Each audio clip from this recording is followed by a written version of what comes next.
Hi, everybody. My name is Sierra Ashton, and I will be discussing Simmons Chapter 7 Escape Routes and Coercion and its Fallout. So, just to start off talking about what escape actually is, it means to break free of confinement or control. So, there are numerous amounts of stimuli that we encounter every day, which make us feel confined to people, places, things, and other situations. So, the chapter pretty much addresses the way that people respond to this type of confinement or control by the contingencies that we experience. So specifically the escape routes that we take to avoid or tune out or just pretty much completely ignore what is going on. So when I initially read the chapter, I thought about something referred to as FFF. It's something that I have to know for my job in the mental health field. So if you aren't familiar with it, it is the flight, fight, and freeze response. So I feel like even though I look at it from a mentalistic standpoint, I do believe that it's relevant to ABA as some of them, they pretty much are a form of escape. And we can more so, instead of look at the private events of it, we can look at the responses that people give when they do try to escape. So just to give you background information, flight is pretty much what we do to separate ourselves from things that we find aversive to us or escape from them. Fight is what we do to escape or flee from aversive stimuli as well. And freeze is something that we do when we really don't know how to respond to something. I'll pretty much touch more on this when I talk about do nothing. So they pretty much act as a shield for us to protect us from anything that we find harmful or aversive or just something that we don't want to do. And it allows us to escape. So the first thing that I want to talk about from Sidman's chapter is tuning out. So, I think that the main thing when he talks about tuning out and crisis management and let John do it and do nothing is negative reinforcement. So the negative reinforcement allows us to make things stop. So when he discusses how we tune things out, he points out that we do this to stop things that are displeasing to us. So he states that we tend to escape by becoming deaf or blind to it. And something that I find interesting is when we've encountered something that's pretty much similar to things that we tune out or we know what to expect, I think that we pretty much get in the habit of knowing that this is negative reinforcement for us. So once we figure out that this can make whatever that stimulus is stop, then it creates desired results for us and we keep on doing it. And as Stedman states, it becomes habitual. And as you know, we're creatures of habit. So that's what he talks about when he discusses tuning out. He also talks about crisis management.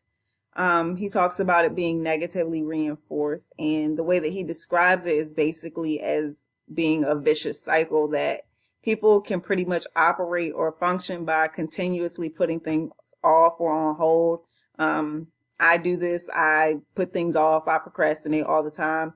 And he pretty much states that it may feel like or seem like we're actually in control of the situations by making them go away, but actually we really aren't. And we're under the control of these situations because they end up coming back. So we're eventually going to have to address these things. And then he goes on and he talks about other ailments such as heart attacks and pretty much everyday life stressors that we really don't think about until they happen to us. And that's when we pretty much are coerced under those contingencies. He also discusses let John do it. And he approaches this form of escape by talking about how people escape by ignoring or passing problems off to other people. So for me, when I actually read this, I thought about an experience that I've personally witnessed in the workforce. As you know, there are hierarchies. So there's people that are like coordinators and you have the supervisors and then you have the employees.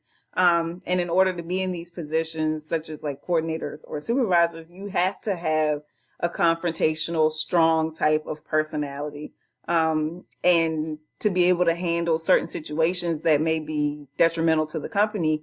And if you don't, then that could negatively impact the company. But I noticed that a lot of people in these positions, they pretty much play hot potato, and they're like, who's going to do it? Are you going to do it? I don't want to do it. Because, we don't want that feeling of, oh, they're going to hate me. They're not going to like me. So that's just something that we just continuously pass off duties. Then he also talks about do nothing. And as I mentioned in the beginning, I compare this to the freeze and fight, flight, and freeze. Because in this situation, we don't use our problem solving skills to either address something that we need to address, because maybe we haven't dealt with something like this in the past, or we don't know how to respond to it, or we don't want the responsibility of doing something that may cause harm to other people. So in this situation, it is a form of escape because we don't want to do anything, because like I said, we don't want that responsibility. So we'll use that escape route again. Sidman then goes on to talk about dropping out. He also goes back and he compares this kind of to tuning things out, but I think with tuning things out, you kind of selectively attend to things that you want to attend to, while dropping out is pretty much you're completely escaping and avoiding it. Like you just want nothing to do with it. So I think it's different levels to escape. And he paints a clear picture of how this happens in the education system. So I think a lot of the teachers utilize coercion, and they think that it's an effective practice of classroom management, but at the same time, it's contributing to students dropping out because of the demands that are placed on them. So punishment, while it may seem like an effective way to address problem behaviors or behaviors that are of concern, is actually a catalyst in contributing to the dropout rates. So Sidman does state, and I want to reiterate it, that that's not solely the reason that kids are dropping out of school. So, I mean, there's other things to take into account, such as like socioeconomic status and, reading levels and things of that nature. But, yeah. But I actually did read an article not too long ago talking about, kids pretty much know after or by the end of the year of third grade, whether or not they're going to drop out again. And then I actually thought about it in the form of coercion. So third grade is when they actually begin taking SOL tests, well, at least in Virginia.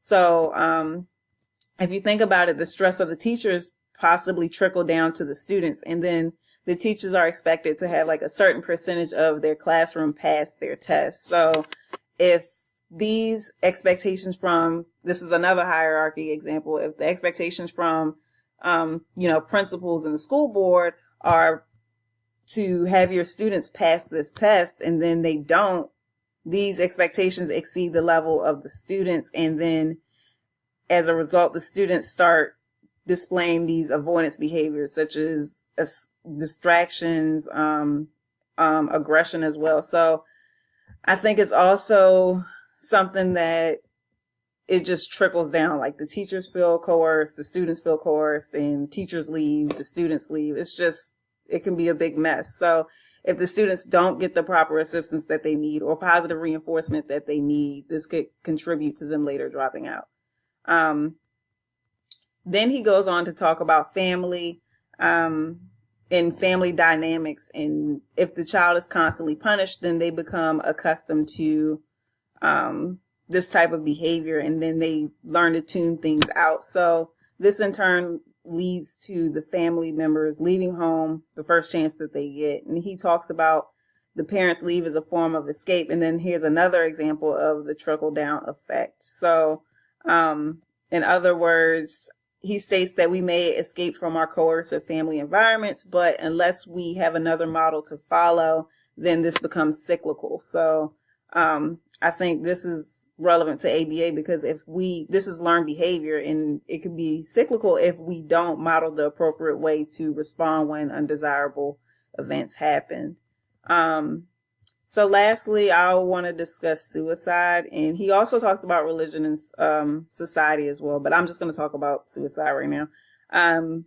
So Sidman describes it as being an extreme measure when a person drops out of life. So it serves as a form of escape, but he mentions that it's no reinforcement given because this action only happens once. So there are many things that put pressure on someone to escape. So the prior examples that he mentioned, such as family, religion, and society. Then we have to actually think about those who are unsuccessful in their attempt in suicide. So what function of their behavior does it serve?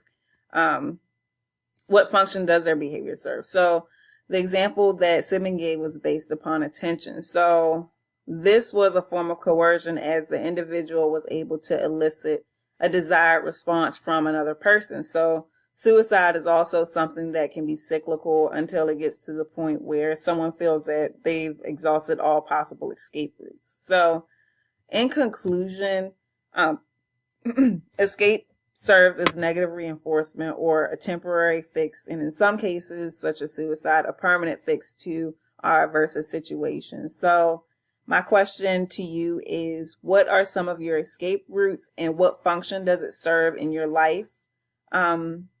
Also, how does your escape routes affect other people in regard to coercion?